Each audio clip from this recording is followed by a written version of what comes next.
ছেলে, আমার ছেলের 11 বছর, আমার ছেলের নাম আরিয়া, ক্লাস 4-এ পড়ে আমার সন্তান, বাংলা ভাষাতে পড়ে। আমার ছেলে সারা শোল পুড়ে গেছে,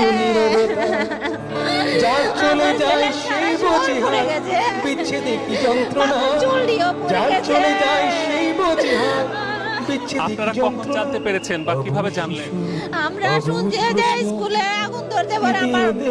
আমার চালের ছেলে ও যাইয়া হসপিটালে নিয়েছে, সাথে লুকা ছিল, ওরা সবাই নিয়েছে। আমিও হসপিটালে যাইয়া দেখছি ওরে যে পানি ডালতেছে, খালি পুরা শরীর পুড়ে গেছে, প্যান্ট সহকারে পুড়ে শরীরের সাথে লাগিয়ে গেছে। আরেকজন স্বজনের সাথে কি বলবো, দোয়া করেন সবাই যাতে আমাদের ছেলে সুস্থ হয়। বলার মতো ভাষা নেই আমাদের, রাব্বুল আলামিন, তুমি দয়া অনেক করো। খারাপ